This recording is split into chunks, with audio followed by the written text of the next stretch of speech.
guys, DFC here. It's another quick vid on some more Black Friday, Cyber Thursday, Small Business Tuesday, Bite Me Wednesday, etc. deal. This one was at Primary Arms and got this little card from them.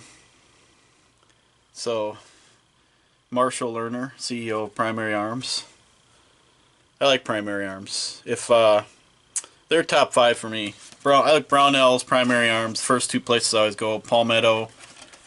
Midway USA sneaks in there. I got a good deal on Midwest USA ammo. In fact, let me show you right now. I have it right in front of me. But this may be a different video. They had they're selling the IMI, Israeli Military Industries. They one day, I don't know what day it was. It might have been Friday. It might have been Black Friday. They sold the M193. This is M855. So not XM, M. So this is not rejects. They were selling the 55 grain M193 420 round cans for 99 bucks. That's a good deal. That's steel cased ammo prices in really good brass cased ammo. I hesitated on that, and when I thought about it for about an hour, I thought I gotta buy that because I really don't need ammo right now, so to speak. We always need ammo, but I've made it a point to collect ammo, but that's a whole other video. That's a muzzle first type video. But I thought, well, it's never going to be cheaper than that. It's never going to be more plentiful. Ammo, of course, I'm talking about. And so I went back and it was all gone. Then the next day they did $109 for M855. 420 round can. These cans are, I've never seen cans this new or this pristine. And what it is 14 30 round boxes. 14 30 round boxes of IMI. So I'm gonna shoot. I've never shot. Actually, I take that back. I do have IMI.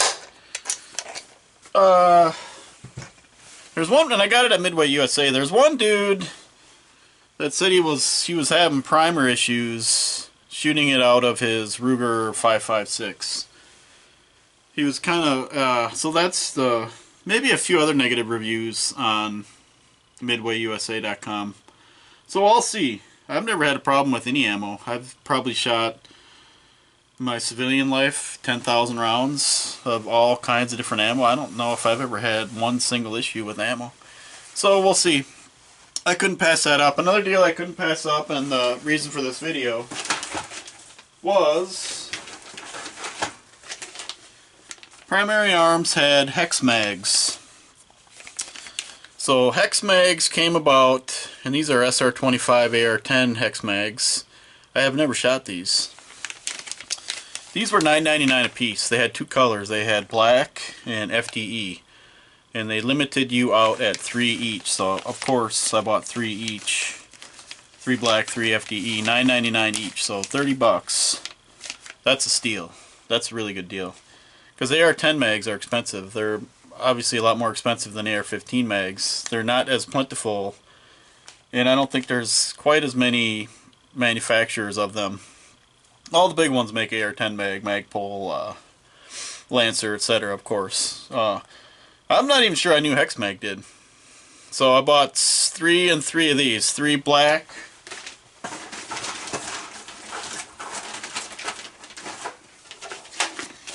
3 FDE. I usually like black stuff. I don't care about I like my black rifles to be black, so I don't ever put any other color on them. But I don't care about the magazines. I don't mind. I kind of like actually mixing up the colors. Kind of like Scar 17, Scar Heavy. It's the FDE one where there's about 6 different shades of the brown color. I think actually that looks pretty good. But so I got 3 and 3 of these. I couldn't pass that up. So 3 FDE, 3 black. My experience with Hexmags is only with AR-15, and I've had good experiences with them. I haven't tested them exhaustively. I'm not consumer research. But I do have one or two of them in my regular rotation. Then they had a sale on the AR-15 mags.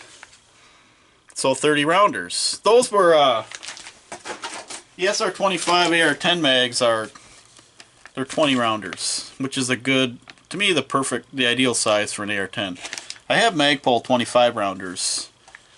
So they stick out further, and I mean, that's got some weight to it. 25 round to 308 in a 25 round magazine. But when I got my 308, this was what was available, so I bought 10 of these because I'm kind of a magazine fanatic, and I encourage you to be a magazine fanatic as well, because magazines, anti-gunners hate these magazines. They hate these almost as much as they hate the gun, and maybe as much. Any of the heavily gun control states, they're going after these. Moral of the story is, buy these now. Buy all you can. Stockpile them. I have absolutely no need to buy one more AR-15 mag if I live to be 300 years old. I don't know how many, easily three figures. And I have 20 to 25 in my regular rotation of all different kinds. I got some pulled out here. Here's a Hex mag. One thing this did say that I noticed, and I noticed it when I bought them, that these were Series 2. It says on the back, Series 2, and I'm not sure what that means. A couple, 3 years ago, yeah, so I didn't notice that. So a couple, 3 years ago, I bought Hex mags when they first came out. I don't know when they first came out. When I first saw them, I bought. They were on sale at Gun Mag Warehouse. A pretty good place to buy them. They don't always have the best prices, and they never have sales or coupon codes. I know they're super busy, but they're very competent. They have all the mags you want. See, this says Series 1. I don't know if you can see that or not. And then these stated Series 2, as I showed you. So I don't know what the difference is there. Maybe I'll find out. They look the same to me. 5.56 by 45 NATO. It says Series 2, made in USA. They're both made in USA, so I don't know. This mag here, I have 3 or 4 of these in my regular rotation. Never a problem. They're probably 5-6 years old. If I were to estimate how many rounds went through this, I'd say hundreds. So, this is my favorite mag. This is the Lancer. This is the hybrid polymer with metal feed lips. I think that's ideal. Metal feed lips. They're never going to break. They're hardened steel feed lips. Load them up, stack them high. Never going to fail you. All these other polymer ones have plastic feed lips, which can break, although I've never really seen them break, but I'm not consumer reports either. Some of the other mags I use, I like Magpul. The only Magpul I have are Gen 2 windowless, and they're fine. I got all different colors. Now keep in mind, I bought most of my mags within the last 8 years probably. That was the previous president, when gun owners are scared of everything going away. So I got a deal on Magpul Gen 2 windowless because everybody wants the windows, which I like the windows too. But I got a deal, so I bought a bunch of different colors. This is a Troy Battle Mag, and I think I only got these in black. This was a Black Friday deal maybe 3 or 4 years ago. They were selling 3-packs with that, they got that base plate thing for pulling them out, I guess. I haven't never installed those. I got a bunch of them laying around. They had 3-packs for $9.99. I think that's right. I bought 10 of them. So, might have got different colors too. when I see a deal on mags, I buy them even though I don't need them. I have hundreds of magazines, AR-15 magazines. I don't have nearly that many AR-10 magazines, but I'm probably approaching 100.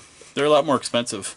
Lancer AR-10 mags are 40 bucks. So I have 50 Lancer AR-15 mags. Then I would get deals on those for approaching $10, $11, $12 a piece. So I think like Brownells would sell a 10 pack for 120 bucks, and I would buy that. Those are my favorite mags, obviously. I think I've said it 6 times. But then again, all these mags I have, the Troy, the Magpul, the Hexmags, I've never had any issues with any of them. So these were $5.99. I couldn't pass that up. Even like I said, I don't need them, but I bought 5 of them. I said I can't pass that up. So moral of the story is buy mags, because anti-gunners hate magazines. Right now, they're on sale everywhere all the time. They're plentiful. There's a million manufacturers. I've never heard issues of any of them. They are 15. So buy them, stack them high, stow them deep. So that's... I also did buy some of these K&S A2 style front sights. So that's the smaller one. Got the little ball on the top of the post. I actually installed the bigger one on one of my rifles. I might do a video on that later, but that was in the same order. So I think that's about it. I don't have anything super technical with the Hexmags. They work great. Let me show you. I'm going to detach you. Hopefully I don't cause seizures. So I did finish pluck and pulling. This is the Plano 42-inch gun case. Get that out of there. So there's the pile of foam. So I have an AR-15 in there. So I have my 16-inch total. It's a 14.5 recce with a 1.5-inch muzzle device. And then I hogged out a place for 5 mags. This is a video I'm going to probably do tomorrow. It's another ammo comparison. I'm going to shoot IMI. So I'm going to shoot common ammo that we see for sale everywhere. This is the IMI I got at Midwest USA. You see Fiocchi everywhere. Freedom Munitions is pretty popular. Then I have some Gold Dot. This is sort of premium 75 grain Gold Dot. So here is the pluck and pull. So I think it looks okay. We'll see. Now I know dudes that are spraying this Plasti Dip on here to make this more as one. It's still fairly firm, but this pluck and pull is not, it's not glued to the foam on the bottom, so I don't know if that's going to be a problem or not. We'll see. I'm just going to try this, and maybe I'll do another video and get back to you. I sort of have the gun in there upside down, but when you're carrying it, the gun carries right side up, which... It was funny, in the first video I was watching on this, I was thinking the same thing, and then the guy ended up doing it. So I suppose it doesn't matter. You could have just made it right side up and then spun the foam, because again, this pulls out. But here's another thing about this case. Here's some targets. These fit in here too. So I can easily close it with those in there. So I'm gonna put 5 mags here, and there's other areas I can put other stuff. Maybe an ammo stash. I don't know. I see dudes put like a gun, a pistol. I don't know if I'm gonna do that or not. So that'll be a video probably tomorrow. I'm gonna go to the range. So let me put you back up. Hopefully I didn't cause any seizures. Spin the camera back. So that's today's vid. Buy anything gun related right now. It's never going to be cheaper. I say this all the time. It's never going to be cheaper. It's never going to be more plentiful. And it's never going to be more available. And if you can buy it, buy it. Buy all you can afford. I treat it as an investment. I have ammo stash. I have an ammo stash. I have a magazine stash. I have all the guns I need, and I don't need to ever buy another gun again as long as I live. And that's sort of my philosophy. I never did buy, so it's sort of like Gil from Hard Target's philosophy, my main man Gil, I call him the G-Man. He has one platform. He has the HK VP9 pistol. He's got, I don't know how many he has, I don't know how many he said, 5, 6 of them. And that's all he shoots. I think he's a 9mm guy. That's, to me, that's super logical. I only shoot Glocks. I have one non-Glock pistol, and it's a barbecue gun. It's a SIG 10mm Elite, because I love the 10mm. So when that came out, I had to buy it. And I don't shoot that gun very much. Other than that, I shoot Glock 9mm, and I have Glock 26 on me. It's right here, and I have Glock 19. I have 4 Glock 19 stashed in various places. So once they all shoot similarly. The 26 and the 19. The only non-9mm Glock I have, and I have 2 of these, is because sometimes I need more power. Is I have a 10mm. This is a Glock 20 Gen 4. This one is Condition 1. All my guns are condition. All my pistols are Condition 1. This I bought as a backup to my other Glock 20, because the best way to get spare parts for your gun is to buy another one. So you can go to buy all the spare parts and springs and ejectors and barrels you want. Just buy another gun. You have all the backup parts you need for your guns. So that's my information. That's my motto. Is I have one platform Glock. I don't buy Springfield, I don't buy Beretta, I don't buy SIG. I love them all, but I chose Glock. Maybe if I could go back in time, maybe I would choose SIG. I don't know. But I like Glocks. I shoot Glocks great. So I'm starting to kind of ramble on. Anyway, so that's the moral of the story, magazine edition. Buy all you can, stack them high and stow them deep, and keep your powder dry. DFC, signing out.